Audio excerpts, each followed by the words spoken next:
स्वागत है आपका अपने YouTube चैनल RS क्लासेस पे। कैसे हैं आप सभी लोग?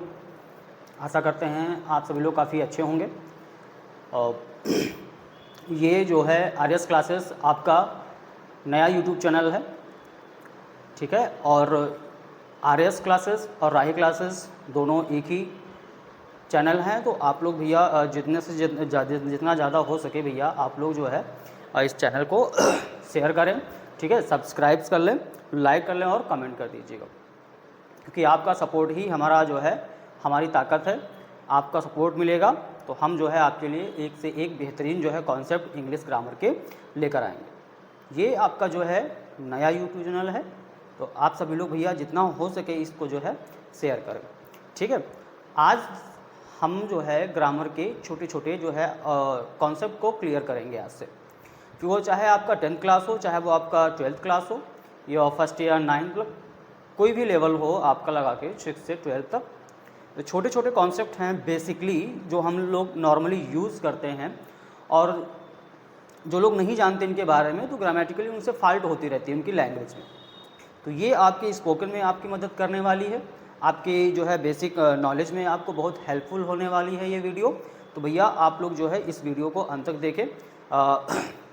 शॉर्ट वीडियो है, छोटा सा कॉन्सेप्ट, बहुत ही कम समय में एकदम सीधे दिमाग में उतरेगा, ठीक है, यदि आप इस वीडियो को अच्छे से देखते हैं। भाई सभी भाइयों से एक और मेरी बात ये है कि आप लोगों के जो है ऑफलाइन क्लासेस के जो है ऑफलाइन क्लासेस सेंटर पे स्टार्ट हो चुके हैं।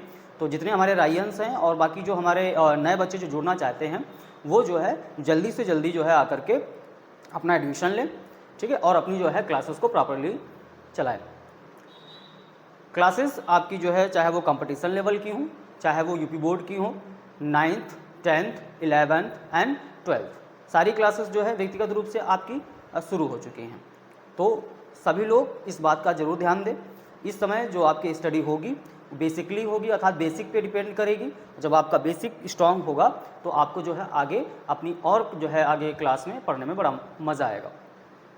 तो फिलहाल की जो क्लासेस हैं ऑफलाइन या ऑनलाइन मिस ना करें, नॉलेज लेते रहना चाहिए। छुट्टियों के दिन चल रहे हैं इस समय और बोर्ड एग्ज़ाम के बाद में, तो आप लोग रेस्ट कर रहे होंगे। कोई कहीं घूम रहा होगा, कोई कहीं घूम रहा होगा, कोई अपने रिलेटिव्स के यहाँ गया होगा, कोई बढ़िया जो है बढ़िया प्लेस पे गया होगा घूमने के लिए। तो हर एक व्यक्ति जो है जितने भी स्टूडेंट्स थे सब जो है अपना फ्री टाइम यूज़ कर रहे हैं। तो मैं ये कहना चाहूँगा कि इन फ्री के टाइम से मतलब जो आपका फ्री का समय है, जिसमें आप जो अभी छुट्टियाँ जो अवकाश आप बिता रहे हैं, इसके साथ साथ यदि आप अपना जो है नॉलेज को अपने साथ लेके चलेंगे तो वो आपके माइंड में जो आपका सेटअप है वो बना रहेगा। नहीं तो डिस्टर्बेंस क्लियर आपका जो है क्रिएट हो जाएगा, जिससे आपकी जो है पढ़ाई डिस्टर्ब हो जाएगी। तो थोड़ा थोड़ा ही सही जो है चींटी की चाल से चलते रहिए और डेली का डेली एक एक कॉन्सेप्ट, छोटे छोटे कॉन्सेप्ट को क्लियर करते चलिए। जैसे कि आप लोग थंबनेल में देख पा रहे हैं, आपकी जो क्लास है वो एक छोटे से यूज़ के लिए है, छोटे से यूज़ की है, जिसका हम यूज़ करना नहीं पता है जिन लोगों को। तो अगर वो ये क्लास देखेंगे तो उनको बहुत ही अच्छे प्रकार से समझ में आ जाएगा, ठीक है। How to use nothing but. तो नथिंग बट का यूज़ हमें किस तरह से करना है और कहाँ पे करना है, ये आज हम इस वीडियो में समझेंगे, ठीक है। तो चलिए हम जो है अपनी वीडियो को स्टार्ट करते हैं। नथिंग बट का यूज़ देखते हैं कैसे किया होता है।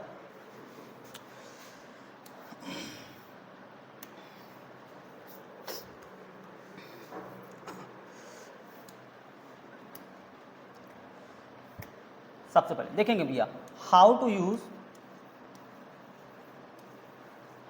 यूज़ नथिंग बट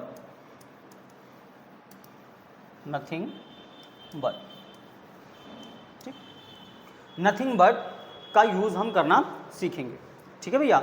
अब देखेंगे यहाँ पे कि नथिंग बट का यूज़ हम कहाँ कहाँ पे कर सकते हैं और इसका मतलब कॉन्सेप्ट क्या होता है, ठीक है। बहुत ही सिंपल तरीके से, कोई भी कठिनाई नहीं आएगी। यदि आप इसको जो है अच्छे से समझ लेंगे तो इसको जो है यूज़ करने में आपको कोई तकलीफ, कोई डिफ़िकल्टीज आपके सामने नहीं आएंगी, ठीक है। तो नथिंग बट को जब हम यूज़ करते हैं तो इसकी जो है कंडीशंस होती हैं, ठीक है। 3 कंडीशंस होती हैं और ये आपका जो है पूरा एम्फेसिस बेस्ड होता है, एम्फेसिस करता है भैया। ये आपका जो है वो एम्फेसिस करता है, ठीक है, मतलब जोर देने पर, क्या करने पर भैया, जोर देने पर। जब हम किसी बात पर जोर दे रहे होते हैं, किसी भी क्रिया, किसी भी एक्शन पर हम जब कोई जोर दे रहे होते हैं, वहाँ पर हम नथिंग बट का यूज़ करते हैं। बहुत ही सिंपल कॉन्सेप्ट है कि भैया समझाऊंगा, ठीक है। तो इसके जो है वो तीन कॉन्सेप्ट हैं, तीन कॉन्सेप्ट, छोटे छोटे कॉन्सेप्ट हैं। कॉन्सेप्ट नंबर एक क्या है भैया, एक क्या है, इसका स्ट्रक्चर देखेंगे हम। सबसे पहले क्या देखेंगे, स्ट्रक्चर देखेंगे। सब्जेक्ट के बाद में आपका जो है इज या वॉज आएगा, प्लस उसके बाद में नथिंग बट आएगा, और फिर आपका नाउन आएगा, ठीक है। एक ये कॉन्सेप्ट हो गया। दूसरा जो आपका है, दूसरा कॉन्सेप्ट जो है भैया, वो सब्जेक्ट के बाद में डू या डज का यूज़ करेंगे, उसके बाद में भैया नथिंग बट का यूज़ करेंगे, ठीक है, और उसके बाद में हम नाउन लगाएंगे। इसका जो तीसरा कॉन्सेप्ट है भैया, वो है सब्जेक्ट प्लस डू या डज प्लस वर्ब, ठीक है। तो ये नथिंग बट के जो है सेंटेंसेस के जो यूज़ हम करते हैं वो इन्हीं तीन सेंटेंसेस पर बेस्ड होते हैं। एक तो पहला आपका कॉन्सेप्ट है, वहाँ पे इज़ आर का यूज़ करना भाई, इज़ आर का यूज़ करना, ठीक है, इज़ आर का यूज़ करना।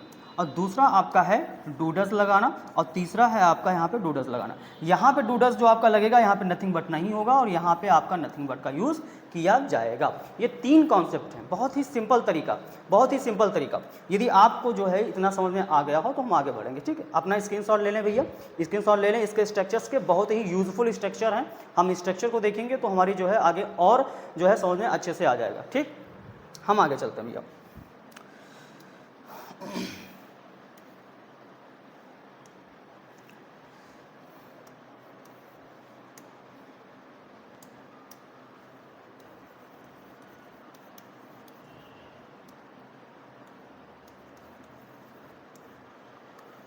इसके सेंटेंसेस देखेंगे, किस प्रकार के इसके वाक्य बन सकते हैं, ठीक है। नंबर एक देखेंगे भैया, नंबर एक देखेंगे,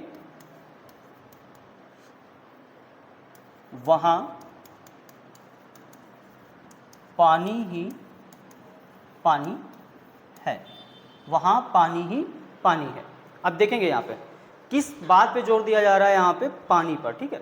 तो जब किसी सेंटेंस में हम कोई इम्फेसिस कर रहे होते हैं, जब कोई जोर डाल रहे होते हैं, जो कोई दबाव पड़ रहा होता है, वहाँ पे नथिंग बट का यूज़ करते हैं, ठीक। वहाँ पे नथिंग बट का यूज़ हम करते हैं। तो इसका हो जाएगा भैया there is nothing but water, there is nothing but water. पहला जो स्ट्रक्चर हमने आपको बताया था भैया, सब्जेक्ट प्लस इज़ या वॉज का यूज़ करना है भैया, उसके बाद में हम नथिंग बट का यूज़ कर देंगे, उसके बाद में हम नथिंग बट का यूज़ कर देंगे, उसके बाद में हम नथिंग बट का यूज़ कर देंगे, और उसके बाद में हम क्या लगा देंगे भैया, नाउन लगा देंगे, ठीक। तो ये जो स्ट्रक्चर है आपका, ये जो स्ट्रक्चर है, इसी स्ट्रक्चर के अकॉर्डिंग हमने जो है सेंटेंस आपका क्रिएट किया हुआ है, सेंटेंस बनाया हुआ है। यहाँ पे देखेंगे भैया जो आपका सेंटेंस है, जो प्रेजेंट, वो जो सेंटेंस है वो प्रेजेंट में है, इसलिए यहाँ पे आपका क्या लगेगा भैया, इज लगेगा। अगर सेंटेंस आपका पास्ट में होगा तो वहाँ पे वाज लगेगा। आर या वर लगाने की आवश्यकता नहीं है, क्योंकि आर या वर का यूज यहाँ पर नहीं होगा, ठीक है। आर या वर मतलब प्लूरल सब्जेक्ट, आपका प्लूरल जो है वर्ब यहाँ पे नहीं आएगा, ठीक है। केवल इज प्रेजेंट में होगा तो इज लगाएंगे, पास्ट में होगा तो वाज लगाएंगे। तो there is nothing but water, there is nothing but water. और एक और चीज यहाँ पे देखेंगे, there is nothing but water there, ठीक भाई मेरे। तो यहाँ पे देखेंगे जो देयर लगा हुआ है, इस देयर का कोई मतलब नहीं बनता, ये आपका डमी देयर है, ये आपका जो देयर है वो डमी है, ठीक है। ये केवल स्ट्रक्चर को कंप्लीट करने के लिए लगाया गया है, इसका कोई मीन नहीं है, ठीक है, इसका कोई मीन नहीं है। ये मीन जो आपका यहाँ पे दिया हुआ है, वहाँ पानी ही पानी था, तो इसका ये आपका देयर सबसे लास्ट में जाएगा, ठीक। अभी बोला जाए कक्षा में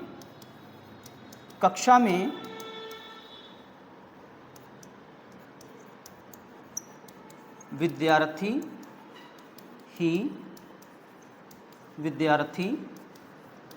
हैं, ठीक है। कक्षा में विद्यार्थी ही विद्यार्थी हैं, तो इसका सेंटेंस क्या होगा भैया, there is nothing but students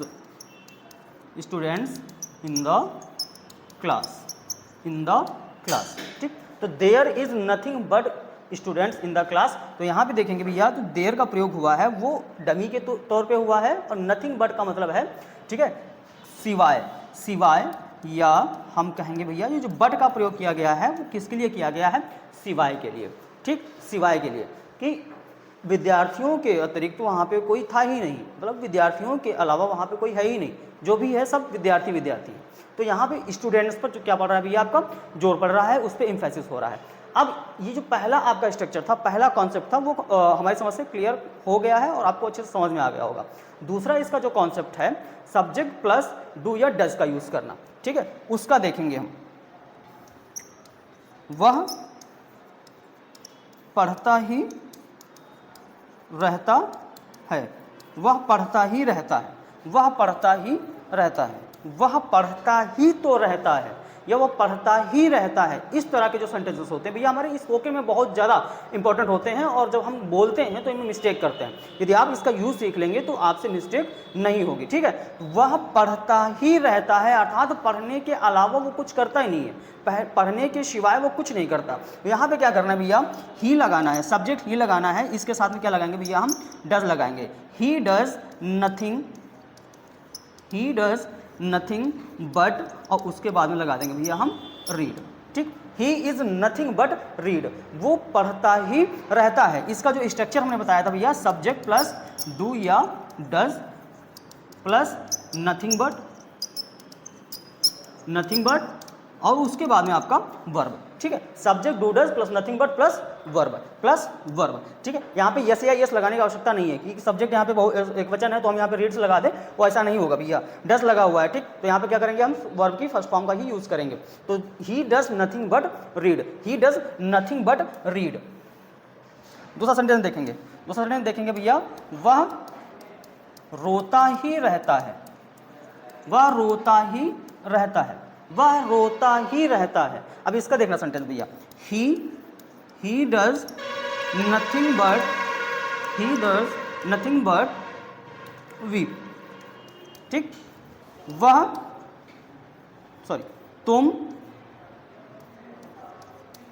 तुम खाते ही रहते हो, तुम खाते ही रहते हो। तो इसका क्या होगा भैया, यू डू नथिंग बट ईट।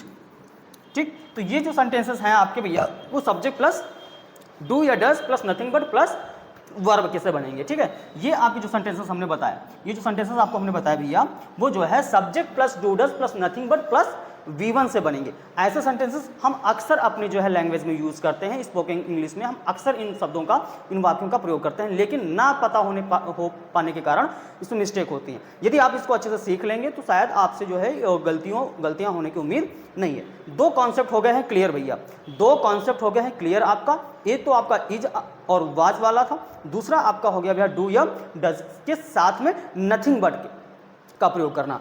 अब यहाँ पे जो मैं बताऊंगा भैया तीसरा जो कॉन्सेप्ट है, तीसरा जो कॉन्सेप्ट है वो जो होगा वो आपका, हमने बताया था कि सब्जेक्ट प्लस डू या डज प्लस वर्ब। ठीक, प्लस वर्ब, ये हमने आपको बताया था। तीसरा कॉन्सेप्ट हमारा कौन सा स्ट्रक्चर रहेगा, डू डज और वर्ब। जैसे मैं पढ़ता तो हूँ, मैं पढ़ता तो हूँ।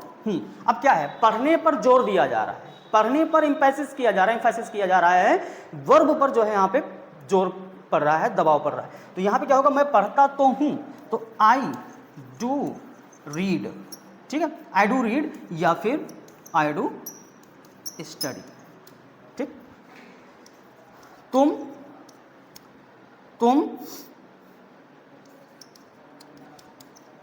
आते तो हो, तुम आते तो हो, तो इसका क्या हो जाएगा भैया, यू डू कम।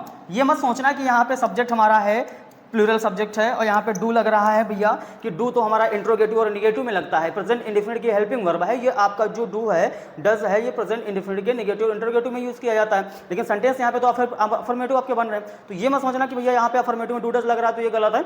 ये आपका भैया इम्फेसिस होने पर आपके डू डज यहाँ पे लगाए जाते हैं, इम्फेसिस होने पर, जब क्रिया पर दबाव पड़ रहा होता है। इसके और सेंटेंसेस देखेंगे भैया, इसके और सेंटेंसेस देखेंगे यहाँ पे, वह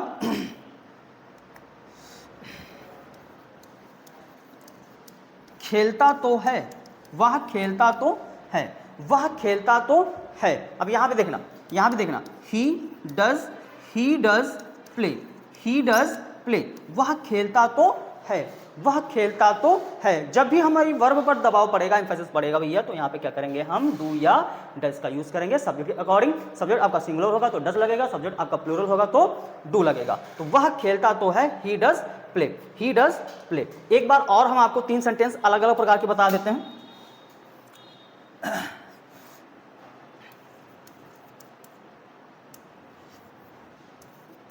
वहां धूल ही धूल थी, ठीक है, एक सेंटेंस हो गया। दूसरा है, वह सोता ही रहता है।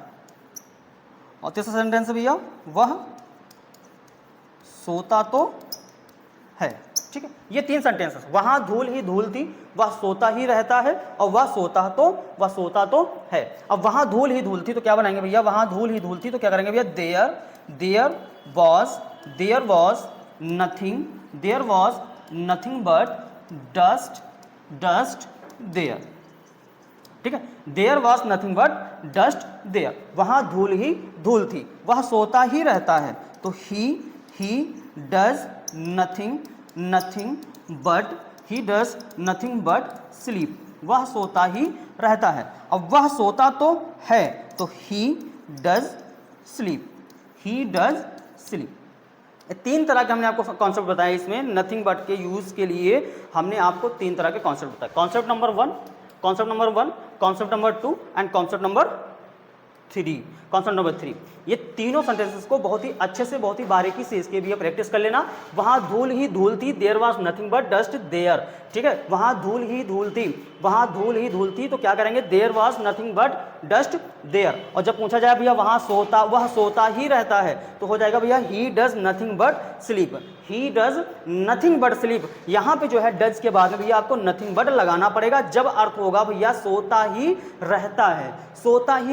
और सोता तो है में थोड़ा डिफरेंस है, सोता तो है और सोता ही रहता है उसमें डिफरेंट है। यहाँ पे ये कह रहा है कि वो सोने के अलावा कुछ करता ही नहीं है, सोने के अतिरिक्त वो कुछ करता ही नहीं है, सोने के सिवाय वो कुछ करता ही नहीं है। लेकिन वहां पे है ये जो बोला गया है वह सोता तो है।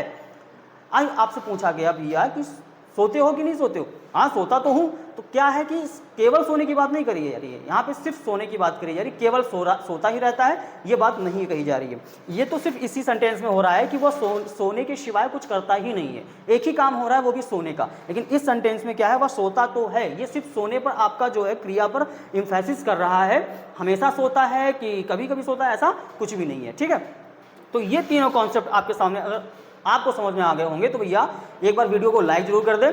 जिन लोगों ने सब्सक्राइब नहीं किया है वो भाई बहन इस चैनल को सब्सक्राइब कर दें, और जितना हो सके इस वीडियो को शेयर कर दें, क्योंकि आपका सपोर्ट ही भैया हमारी ताकत है। आप सपोर्ट करते रहेंगे, हम आपके लिए ऐसे ऐसे कॉन्सेप्ट लेकर आते रहेंगे, ठीक है। आरएस क्लासेस, राही क्लासेस, दो एक ही चैनल है, अलग अलग चैनल है, लेकिन आपको यहाँ पे एजुकेशन से रिलेटेड जो है टॉपिक्स मिलते रहेंगे। तो आरएस क्लासेस और राही क्लासेस भूलना मत भैया, ठीक है। जितना हो सके जो है शेयर कर लीजिए। और इस तरह के कॉन्सेप्ट को यदि आप सीखना चाहते हो, इस तरह के कॉन्सेप्ट आप यदि जानना चाहते हो और अपने जो है रियल लाइफ में इनका यूज़ करना चाहते हो, तो आरएस क्लासेस और राही क्लासेस को सब्सक्राइब करना मत भूलना भैया। वीडियो जो है यहाँ की मिस मत करना, ठीक है। हम आपको 3 सेंटेंस होमवर्क के लिए दिए जा रहे हैं। यदि आपको कोई समस्या हो तो आप जो है नीचे कमेंट सेक्शन में हमें बता सकते हैं। और अगली वीडियो यदि आप जिस भी टॉपिक पे चाहते हैं कि हमको इस टॉपिक की एक वीडियो चाहिए, तो आप कमेंट सेक्शन में वो भी अप्लाई कर सकते हैं। आप जो है कमेंट सेक्शन में बता सकते हैं कि हमको जो है किस टाइप की वीडियो चाहिए, या कौन से टॉपिक पे हमको वीडियो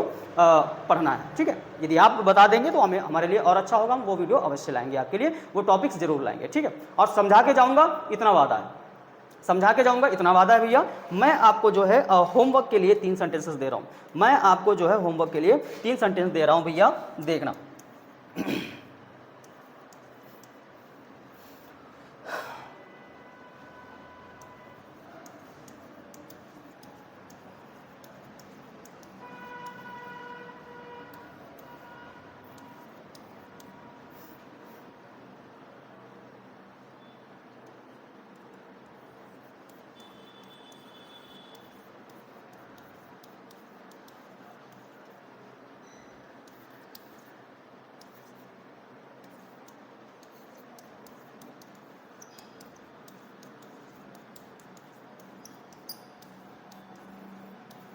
ठीक है। धूप ही धूप है, वे दौड़ते तो हैं, वे दौड़ते ही रहते हैं। ये तीनों सेंटेंसेस भैया अलग अलग टाइप से बनेंगे, अलग अलग टाइप से बनेंगे। आपको बताना है कहाँ कहाँ पे नथिंग बट किस सेंटेंस में यूज होगा और कौन सा सेंटेंस बिना नथिंग बट के यूज किया जाएगा केवल डू डज के साथ में, ठीक है। ये तीनों जो है सेंटेंसेस आपके आंसर हमको कमेंट सेक्शन में दे देना भैया, और आपको अगर आ जाएंगे आंसर तो आप नोटबुक पे इनको नोट कर लेना, ठीक है भैया। अगला टॉपिक हो सकता है आपके बताया हुआ आ जाए, और नहीं तो हमारा अगला टॉपिक कंफर्म है, ठीक है। तो हम जो है आज जो आप पढ़ाए हैं आप लोगों को भैया, जो आज पढ़ाए हैं वो आपका था नथिंग बट का यूज़ किस तरह से करना है, किस तरह से नथिंग बट का यूज़ करना है भाई मेरे। इसको एक बार जो है रिवाइंड करके वीडियो को अच्छे से देख लेना, अच्छे से देख लेना, ठीक है। स्ट्रक्चर्स इनके तीनों फॉलो कर लेना, यहाँ पे स्ट्रक्चर्स को भैया तीनों फॉलो करना, स्ट्रक्चर को भी मत भूलना, इसको फॉलो करना बहुत ज़रूरी है, क्योंकि बिना स्ट्रक्चर के आप जो है कर नहीं पाएंगे। स्ट्रक्चर बना लेंगे तो आपको बहुत ही आसानी हो जाएगी सेंटेंसेस को पढ़ने में, इनको जो है बोलने में, ठीक है। तो ये आपका आज की आपकी क्लास रही, तो उम्मीद करते हैं आप लोगों को समझ में आ गया होगा भैया। तो एक बार जो है आप लाइक और शेयर और सब्सक्राइब करना मत भूलना, ठीक है भैया। चलिए आप लोग फिर से मैं बता देता हूँ, राही क्लासेस पे ऑफलाइन एंड ऑनलाइन क्लास दोनों स्टार्ट हो चुकी हैं। तो भैया जिन लोगों ने एडमिशन नहीं लिया है अभी तक, या जो लेने के मूड में है फिलहाल, तो वो तुरंत आकर के इस सेंटर पे, ऑफलाइन सेंटर पे अपना जो है एडमिशन ले और अपनी क्लास जो है प्रॉपरली रूप से स्टार्ट करें, ठीक है। जितना ज़्यादा आप अभी जो है धीरे धीरे चलते रहेंगे, आपके लिए उतना जो है आगे चल करके आसान हो जाएगा काम, और बहुत ही अच्छे से आपकी प्रिपरेशन हो जाएगी। अगली बार का जो यूपी बोर्ड एग्जाम भैया आपका बहुत ही अच्छे से जाएगा। ओके, तब तक के लिए चलते हैं भैया, कल फिर मिलेंगे अपनी एक नई